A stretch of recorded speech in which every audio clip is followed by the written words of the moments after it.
Welcome back. If you are just joining, this is Daily Politics on Trust TV. You will follow the conversation across our social platforms on Facebook, Instagram, and watch us live on YouTube.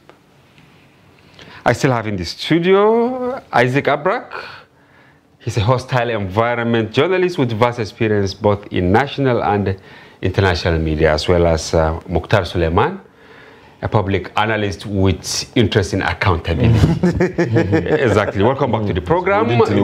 Yeah, in this program we discuss issues, around politics, policy, and governance. Yeah, we have much more to discuss on the Nigeria, but I want to get your last take on this before we move on to another area. How do you think the federal government should handle this so that at the end of the day, Nigeria will also have a national carrier? Probe. We need to probe this first. Okay, the multi-billion. The thing is, if in every issue that has conflict, for example, after there needs to be restitution and reconciliation at the end of it. These are very, very important parts. So if this matter is not probed and not concluded especially for the stakeholders in the airline business, it's going to be very difficult to actually just start it all over again. So there needs to be a concession. Everybody needs to agree. This chapter needs to close before we open a new book completely. So I think the government would need to do as much as possible to ensure that it's actually find recourse for these particular actions, because the truth of the matter is it will be very ironic that President Bola Ahmed Tinubu will be the one that fights corruption, and he has actually started doing that by his salient way of handling most of these things. We saw that with the removal of Godwin Emefiele from CBN when he came in. Just this evening now, EFCC chairman has been suspended because of some sort of weighty accusations that have happened. So there's a little bit of there's an overhaul going on in the administration currently, and I'm hoping that the intent of it is actually good. Hadi Sirika has to be the next in line, please, because we need to ensure that we can probably, if he's innocent, if the papers show that he's innocent, that's fine. You are begging. But it should show. Evidently, everybody should see it and understand what happened, because I know that the airline players said, when this entire process was going on, they only did one meeting once. That was the only time Adisika ever consulted with them. After that, it was a one-man show. So what is your final take on the airline, Isaac? It's just basically to enforce what Mukhtar has said, that President Bola Ahmed Tinubu, commendations coming from you've done so very much.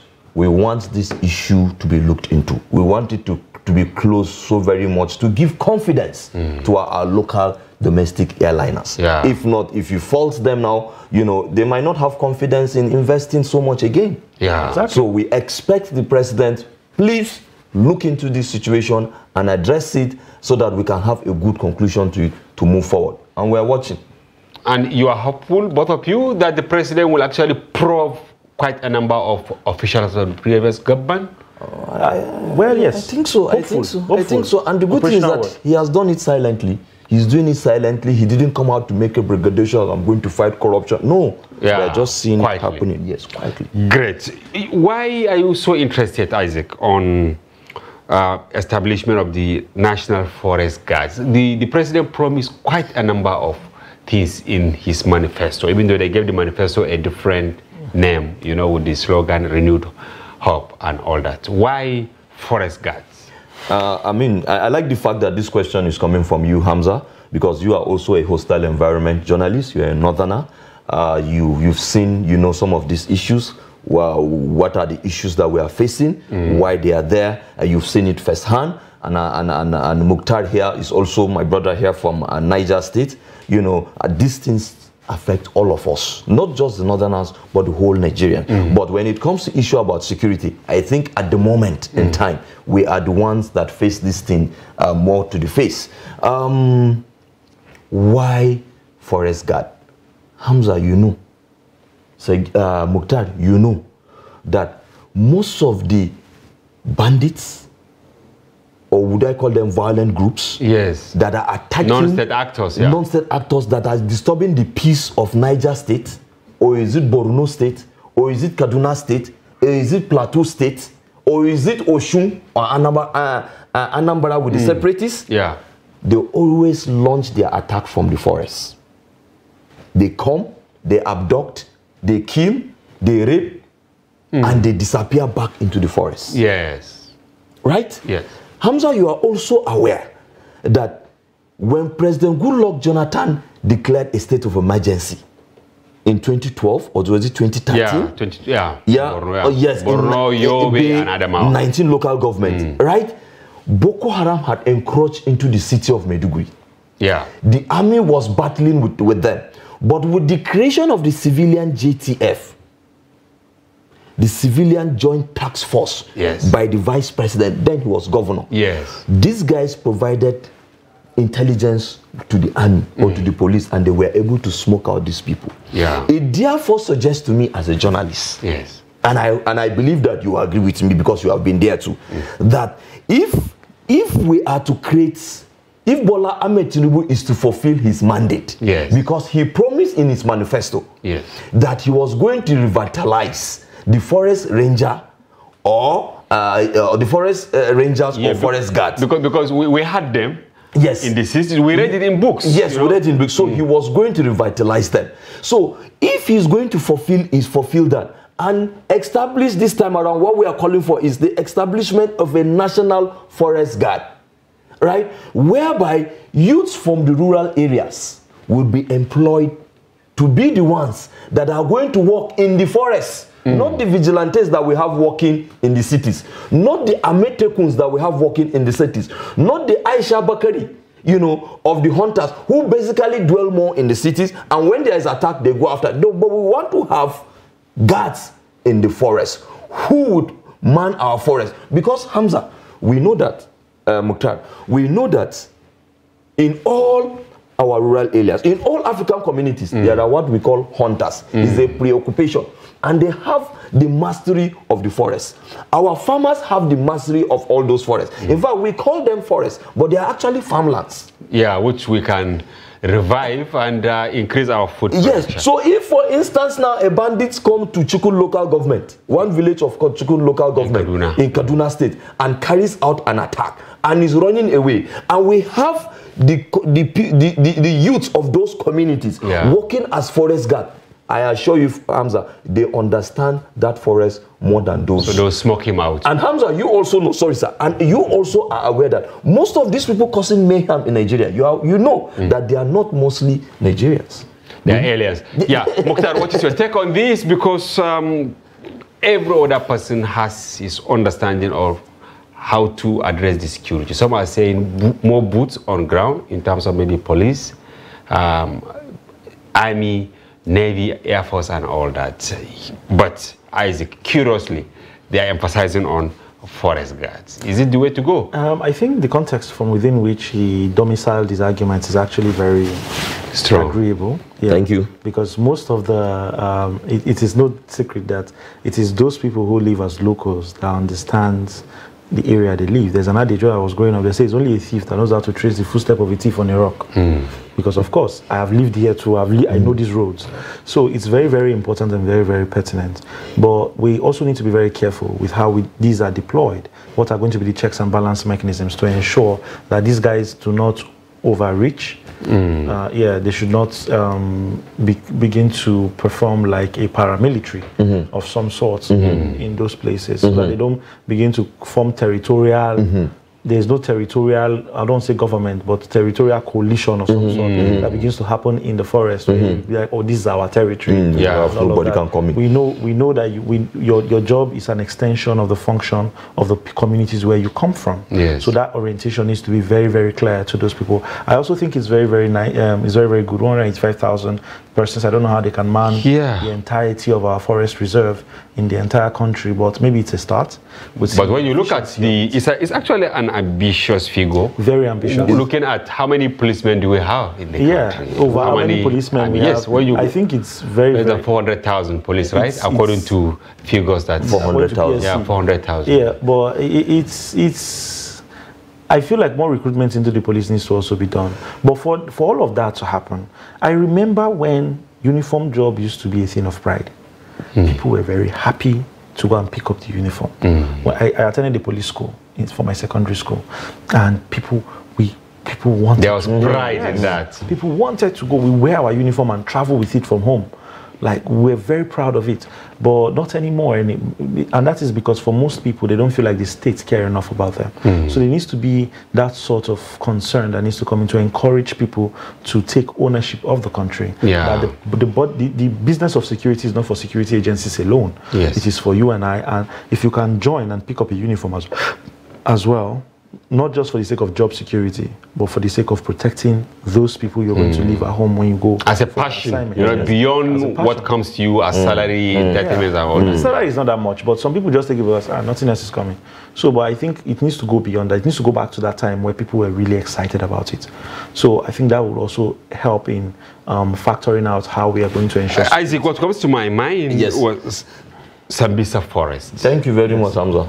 Now you're speaking very well. Now, I'm happy to have this conversation with you because you know these issues. Yeah. Now, when you, I want to go Alagarno. Well, I want to go back a bit to the ambiguity that you talked about the figure 185,000.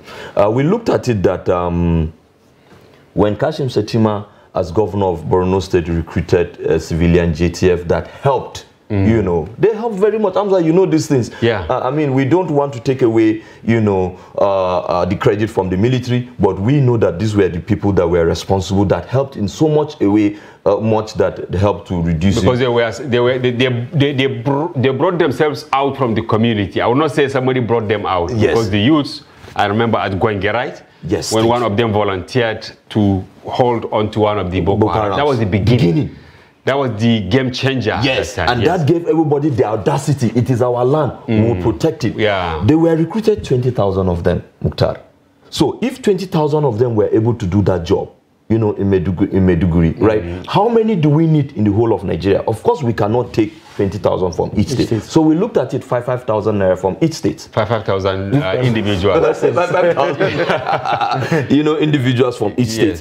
And again, if we look at the level of unemployment in Nigeria, you know, this job, this opportunity will also give employment to a lot of youths. And again, if we look at the food insecurity that we have in Nigeria, now most of these people that are going to be recruited, by our own thinking, is that a lot of the food soldiers should be rural dwellers. Okay. People who live around the Sambisa forest.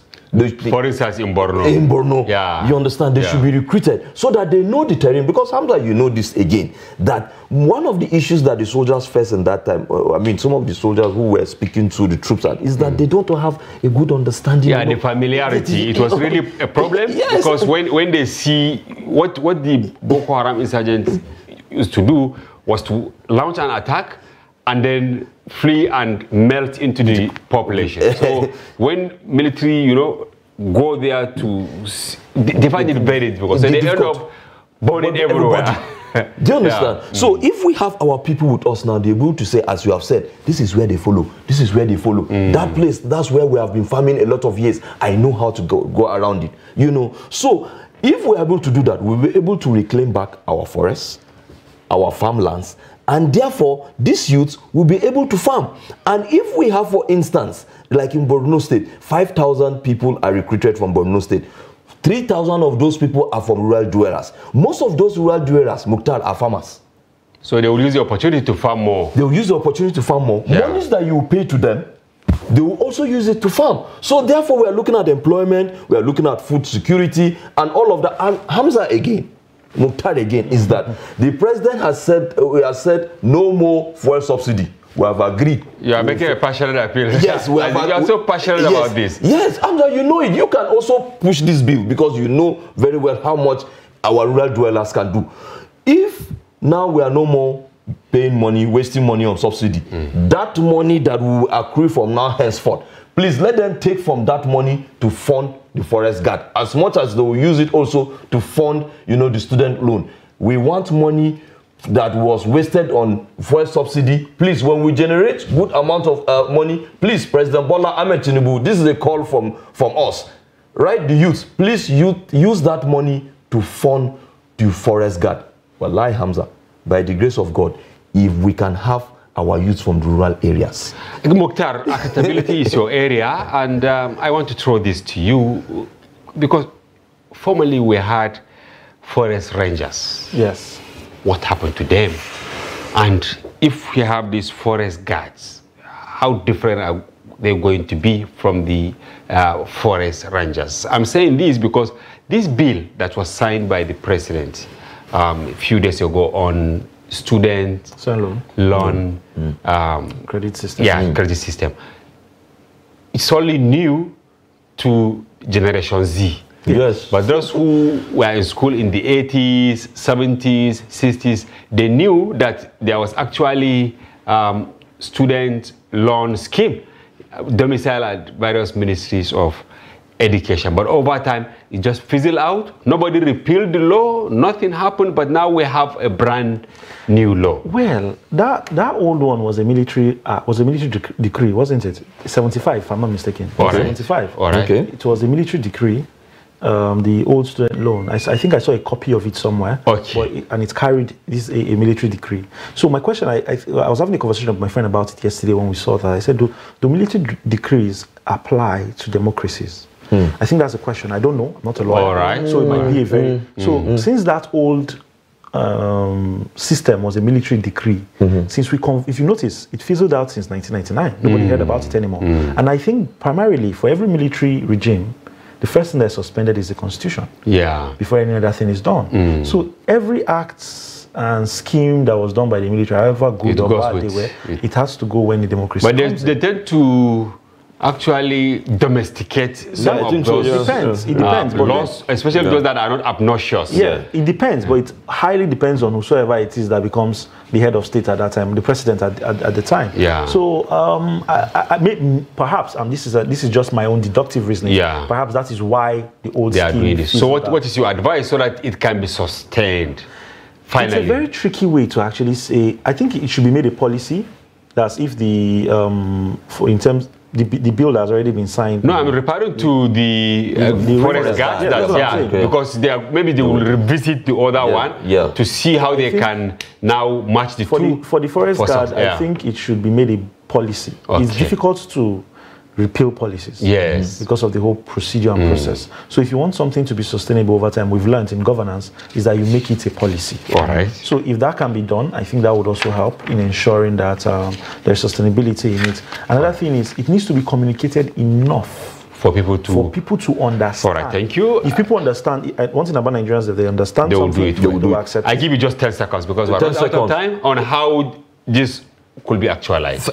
First of all, President Bola Ahmed Tinubu, you have done it in Lagos State with the creation of Lagos State Traffic Agency, Lagos State Waste Management Agency, the Green Initiative. You used it to curb insecurity. Our Vice President Kashim Shettima, you have done it in Maiduguri with the employment, with the setting of the civilian JTF. So people are tooled enough in terms of experience to get this thing rolling. We want the forest guard to have regimental training. All right. Right? Thank you. Yeah. We want the forest guard to have regimental training, and we want it in the first 6 months. Thank you very much, Isaac Abrak, hostile environment journalist and chairman of Northern Christian Youth Professions, for coming to the program and for your informed perspective. And I hope the president will go by your subscription. Thank you. Mukhtar Suleiman, thank you for coming to the program, and we value your contribution. Thank you so much, Ron. And viewers, that's a wrap on today's edition. Join us tomorrow for another interesting package. For now, bye-bye. I'm Hamza Idris.